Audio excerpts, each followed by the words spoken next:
nome é Ricardo Shimazaki, né? Então, eu trago aqui um exemplo do esporte. Eles têm a classificação funcional, né? Então, um bom exemplo é o basquete em cadeira de rodas.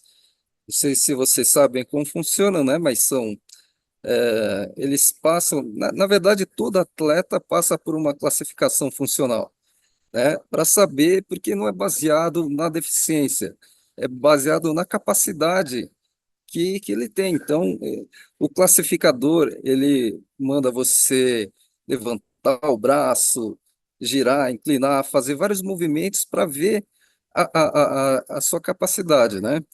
E daí ele te dá, vamos dizer que uma classificação, uma nota, né? Vamos dizer, no basquete vai de um até vai a 1,5, 2, 2,5 até 4,5, certo? E aí você tem que compor o seu time de 5 pessoas que você pode colocar até atingir 14 pontos. Então, vamos dizer, não dá para colocar 5 jogadores de 4,5 pontos. Você tem que mesclar gente com mais capacidade, com menos, e nisso fazer um jogo, né? Então, a classificação funcional no esporte é uma coisa muito interessante. Mas eu vou trazer isso daqui para o turismo, porque para o turismo e para a acessibilidade no geral, né?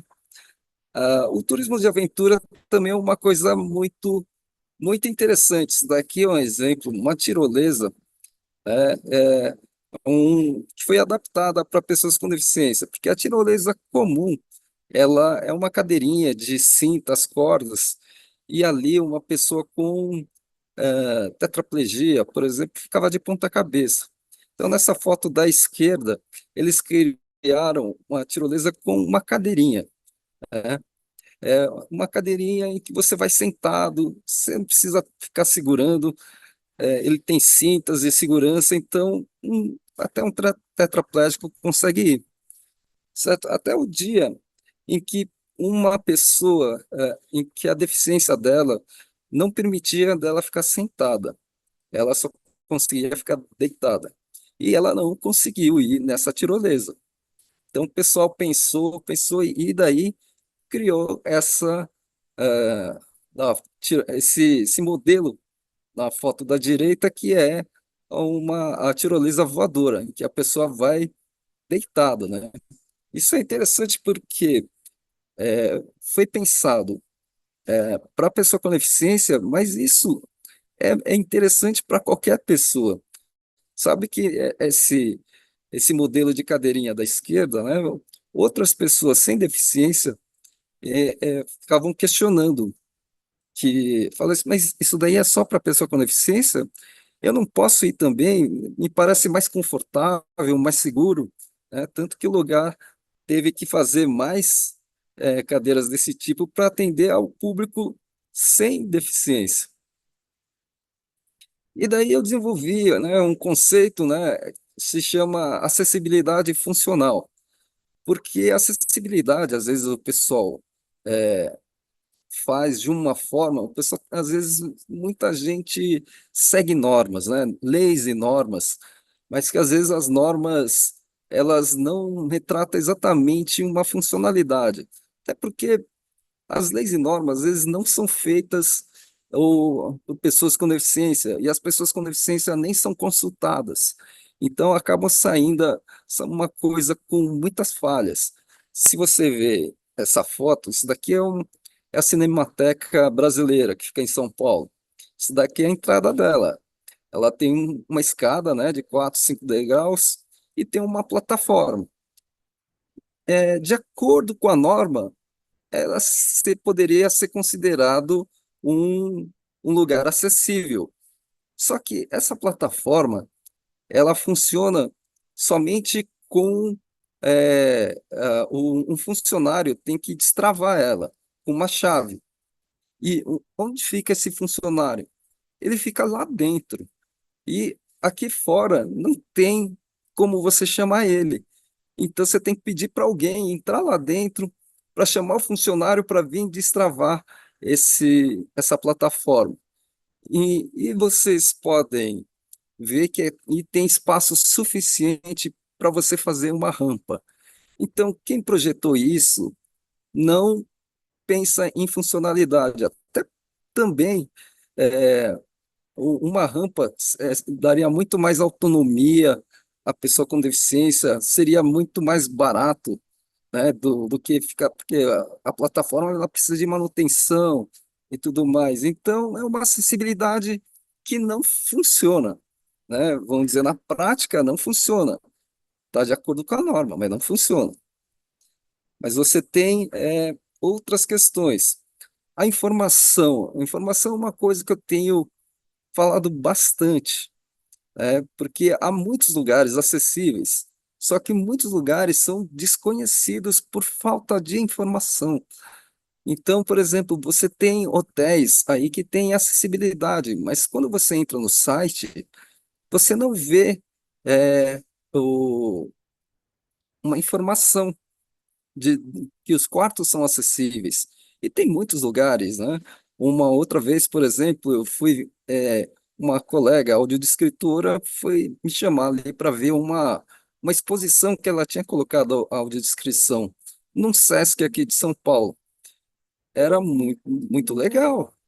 Só que acontecia isso, não tinha a informação no site ali do Sesc que essa exposição tinha audiodescrição. Então, como é que o cego vai saber que existe uma exposição com audiodescrição? Só se ele for lá é, e ver sem querer, porque ele não consegue fazer essa pesquisa prévia porque não tem a informação. Aqui nessa foto, uma igreja, uma escadaria, mas você tem um símbolo ali informando que tem um acesso ali do lado esquerdo, né? Então, a gente tem o Teatro Municipal de São Paulo, ele também é uma escadaria enorme, mas ele tem uma plataforma no lado esquerdo ali, atrás de uma porta ali. Só que não tem sinalização, só que não tem essa informação no site, só que não tem informação em lugar nenhum. Então, um turista, por exemplo, chegou ali, em frente ao Teatro Municipal, ele só vê escadaria, ele pega e vai embora, né? Porque não tem uma informação. Então, a informação é uma coisa que precisa ser melhor trabalhada. A gente aproveitar, às vezes o mais difícil já foi feito, que é colocar uma plataforma, alguma coisa. Agora o pessoal negligencia muito a informação. Um outro negócio que ah, eu vejo como falha de uma funcionalidade, vamos dizer assim, é que o pessoal pensa acessibilidade para uma pessoa. Um bom exemplo é o transporte, por exemplo, os ônibus urbanos. Ali só cabe uma cadeira de rodas, né? Só que eu tenho vários colegas cadeirantes, e eu quero passear, então não precisa ser muito, não. Basta uma pessoa, eu e mais um outro cadeirante. São dois cadeirantes. Como é que a gente vai pegar o ônibus para ir no museu? Não dá. A gente não consegue, a gente não pode. Ele vai ter que ir em um e depois eu vou ter que ir em outro. A gente vai gastar um grande tempo, uma logística. Essa foto é um ônibus turístico lá da Alemanha. Isso daí, eles conseguem colocar até 12 cadeirantes, certo? Eles retiram, as poltronas são móveis, então elas são travadas no chão com segurança, mas se você precisar, você tira e coloca os cadeirantes ali, eles são fixados ali, a cadeira no chão com segurança e tudo mais. Isso daqui não existe no Brasil porque a figura da pessoa com deficiência, às vezes, é ele viajando com a família, com um monte de gente cuidando dele, mas ele é um único. Agora, e os grupos? Como falei, às vezes não precisa nem ser um grupo enorme, você e mais um. Tem amigos aí, cadeirantes ou pessoas com deficiência que namoram entre si. E como é que o casal vai para os lugares? Então, às vezes a acessibilidade funciona só para um, não funciona para mais de um. E Uma outra coisa, eu chamo aqui de acessibilidade permanente e trago o exemplo das praias acessíveis. Aqui no Brasil, os modelos de praia acessíveis, elas são temporárias, né? Elas funcionam em dias e horários e locais específicos. Então, geralmente final de semana, de tal hora a tal hora, das 9 às 15 horas, por exemplo. Se você não for em tal dia e tal, nesse horário, você não pega. Então, se você for visitar o lugar de segunda a sexta, você não tem praia acessível. Né? E aqui é Barcelona. Barcelona, eles têm na praia uma passarela de madeira permanente. Ela fica ali. Você quer ir ver a lua na praia às 3 horas da manhã? Você vai, a acessibilidade vai estar aí. Você não precisa escolher dia nem horário. E essa cabine aí é um vestiário para você trocar de roupa, tomar banho, tem chuveiro acessível e tudo mais. Então, eu mesmo, eu fui visitar, a primeira vez que eu fui tentar visitar uma praia acessível lá no Rio de Janeiro, aconteceu isso, o negócio, quer dizer, era para ser domingo, só que choveu e não teve o projeto. Só que eu ia voltar no dia seguinte, então voltei, acabei que eu não conheci, porque o esquema não funcionou. E a gente tem que pensar, né, na oportunidade de escolha, né? Às vezes, é, um exemplo, aqui é um estádio, né, que fizeram para a Copa, então colocaram espaços, mas um exemplo bom também para colocar para vocês são os hotéis, que tem às vezes categorias diferentes, né? Tem o quarto standard, o quarto executivo e a suíte presidencial. Só que o quarto acessível, eles colocam quase como se fosse uma categoria. Falei, eu tenho pouco dinheiro e quero o quarto standard, que é o mais barato. Só que eles falam, não tem quarto standard acessível, só tem o quarto acessível.